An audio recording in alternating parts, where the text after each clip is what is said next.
আচ্ছা, এবার আসছি আমরা সিংহ লগ্ন বা সিংহ রাশি যাদের, অর্থাৎ লিও লগ্ন বা লিও রাশি যাদের, তাদের হেলথ, রিলেশনশিপ এবং ক্যারিয়ার কেমন যাবে অগস্ট মাসে। তো প্রথমে আসছি হেলথের ক্ষেত্রে, দ্য চ্যারিয়েটের কার্ড এসছে, রিলেশনশিপের জন্য এসছে 9 অফ সর্ডস এবং ক্যারিয়ারের জন্য এসছে 9 অফ পেন্টিকলস। ঠিক আছে, তো দ্য চ্যারিয়েট কার্ডকে বলা হয় 78 কার্ডসের মধ্যে one of the bestest card, সব থেকে ভালো কার্ড। তো সিংহ লগ্ন বা সিংহ রাশির হেলথ ওয়াইজ এই মাসটা খুবই ভালো যাওয়ার কথা, সেটা ফিজিক্যাল হেলথ হোক, মেন্টাল হেলথ হোক, বোথ অফ দের ভালো যাওয়ারই কথা। কোনো জায়গাতে যদি মনে হচ্ছে স্টাক ফিল হচ্ছে, কোনো জায়গায় আটকে গেছি, ইমিডিয়েট সেখান থেকে বেরিয়ে আসছে, সেখানে আর মাথা নাই মারতে। এবার আসছে রিলেশনশিপ ওয়াইজ। দেখো রিলেশনশিপ ওয়াইজের জন্য যে কার্ডটা এসছে 9 অফ সর্ডসের কার্ড। 9 অফ সর্ডসের card is a card of nightmare. আচ্ছা, ঠিক আছে, অর্থাৎ দেখো বুঝতেই পারছো একজন লোক সে হঠাৎ করে ঘুম থেকে উঠে চোখ মুখে হাত দিয়ে বসে আছে যে কি দেখে ফেললাম, যেটা আমরা হয় দুঃস্বপ্ন দেখলে। হ্যাঁ। তো 9 অফ সর্ডসের কার্ড রিপ্রেজেন্টই করে হচ্ছে যে কোনো কিছুকে নিয়ে ওভার থিঙ্ক করা এবং সেখান থেকে তো দুঃস্বপ্ন আলটিমেটলি স্বপ্ন, সত্য নয়।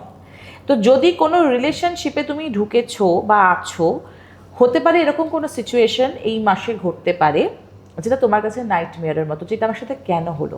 এবার আসছে ক্যারিয়ারের ক্ষেত্রে। ক্যারিয়ারের জন্য দেখো 9 অফ পেন্টিকলসের কার্ড এসছে। তো 9 অফ পেন্টিকলসের কার্ড আসা মানে সেই ব্যক্তি ক্যারিয়ার নিয়ে কোথাও না কোথাও গিয়ে ভীষণ রকম ইম্যাচিউরলি কাজ করছে, ছেলে খেলা করছে। কোনো জায়গায় তুমি চাকরি করো but you are not serious about ইট।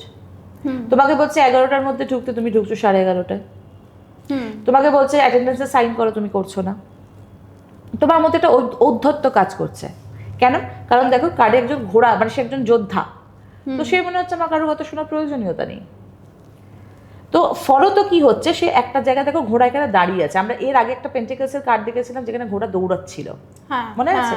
এখানে কার্ড কিন্তু দেখো ঘোড়া দাঁড়িয়ে আছে, অর্থাৎ তোমার কিন্তু স্টাক, বা তুমি ক্যারিয়ারে যদি এরকম ছেলে খেলা করো, যদি সিরিয়াস না হও যে ঠিক আছে আজকে সিভি দিয়েছি, কালকে ইন্টারভিউ ডাকতে যাবো না, ঘুমোচ্ছি, আমার ঘুমটা বেশি ইম্পর্টেন্ট, আমার শরীরটা আজকে ভাল লাগছে, আমি যাবো না, তুমি যদি এরকম ছেলে খেলা করো, তাহলে সে, কারণ একই হচ্ছে তোমার লিও বা মানে যে তোমার সিংহ রাশি বা সিংহ লগ্ন। সিংহ মানেই হচ্ছে যে স্থির অগ্নি, অগ্নিতত্ত্ব, কিন্তু সে স্থির অগ্নি, শান্ত অগ্নি। তো তার এমনিতেই নড়ে চড়ে বসতে একটু সময় লাগে। তো সেখানে গিয়েও যদি জিনিসগুলোকে, অপরচুনিটিগুলোকে আমি কন্টিনিউয়াসলি ছাড়তে থাকি বা ঔদ্ধত্যবোধ দেখাতে থাকি, সেটা আমার ক্যারিয়ারের দিকে আরও খারাপের দিকেই নিয়ে যাবে।